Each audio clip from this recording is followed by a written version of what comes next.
Hello बच्चों, अब हम करेंगे question number 19। The area of four wall of a room is 120 metre square. If the length of the room is twice is its breadth and the height is 4 metre, find the area of the floor. Question number 19 में आपसे कह रहा है area of four wall आपको given है 120 metre square. वो कह रहा है रूम की जो लेंथ है वो ट्वाइस होगी ब्रेथ की। अगर ब्रेथ को हम x मान लेते हैं तो लेंथ क्या हो जाएगी 2x हो जाएगी, क्योंकि क्वेश्चन में गिवन है length of the room is twice, यानी लेंथ क्या हो जाएगी ट्वाइस हो जाएगी किसके, ब्रेथ के। तो ब्रेथ को हम सबसे पहले x मान लेते हैं। तो हमने क्या कर दिया, ब्रेथ को हमने x मान लिया। तो हमारी लेंथ क्या हो गई, लेंथ क्वेश्चन में कह रहा है ट्वाइस हो जाएगी ब्रेथ के। ब्रेथ अगर x है लेंथ 2x हो जाएगी।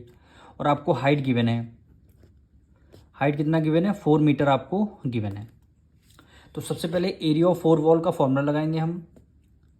Area of four wall formula क्या होता है, 2 ब्रैकेट में L plus B multiply height कर दिया। एरिया ऑफ फोर वॉल कितना गिवन है 120। एरिया ऑफ फोर वॉल आपको 120 गिवन है, 2 ब्रैकेट में। लेंथ हमने कितना माना है 2x माना है, प्लस ब्रेथ को हमने क्या लेट किया है x लेट किया हुआ है, bracket close multiply height. Height हमारी कितनी है 4 है, यानी 120 इक्वल टू 2 मल्टीप्लाई एक्स। यहाँ भी है एक्स है, वेरिएबल वेरिएबल सेम होते हैं तो हम ऐड कर लेते हैं। 2 में 1 ऐड कर दें कितना हो जाएगा 3x हो गया, मल्टीप्लाई 4 हो गया, यानी 120। 2 की मल्टीप्लाई 3 से किया, 3 2 जा 6, 6 की मल्टीप्लाई 4 से करेंगे 6 4 जा 24। और ये x है तो हमने x को यहाँ पे लिख लिया। अब 24 इधर मल्टीप्लाई में है, इक्वल टू को उस तरफ आ जाएगा डिवाइड में, यानी 120 अपॉन 24 इक्वल टू क्या आ गया x आ जाएगा।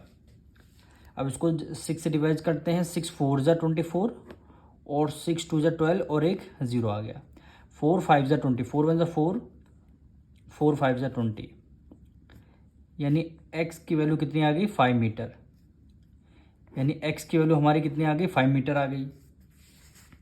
जब x की वैल्यू 5 मीटर आ गई यानी हमारी लेंथ हमने लेंथ को हमने क्या लेट किया था 2x लेट किया था, यानी इक्वल टू 2 मल्टीप्लाई 5 हो जाएगा, 5 2 जा 10, यानी 10 मीटर हो जाएगा। ब्रेथ क्या हो जाएगी, ब्रेथ को हमने x माना है तो x की वैल्यू हमारी कितनी आ गई 5 मीटर आ गई। अब देखिए लेंथ भी पता है, ब्रेथ भी पता है और हाइट तो क्वेश्चन में पहले से गिवन थी। अब क्वेश्चन में पूछा गया था, क्वेश्चन में पूछा गया था area of the floor. Floor मतलब इसकी छत। छत हमें किस फॉर्म में होती है, रेक्टेंगल की फॉर्म में। तो हमें क्या पता है, लेंथ भी पता है ब्रेथ भी पता है, तो हम एरिया ऑफ रेक्टेंगल का फॉर्मूला लगा सकते हैं। तो लिखेंगे area of floor equal to हो गया लेंथ मल्टीप्लाई ब्रेथ। लेंथ हमारी यहाँ पे देखिए कितना है 10 आया है और ब्रेथ 5, यानी हमने क्या किया 10 के मल्टीप्लाई 5 से कर दिया। 10 5 जा 50 और एरिया निकालना है मीटर स्क्वायर में, आपका आंसर आ जाएगा 50 मीटर स्क्वायर क्या हो जाएगा आपका आंसर आ जाएगा। मिलेंगे नेक्स्ट वीडियो में।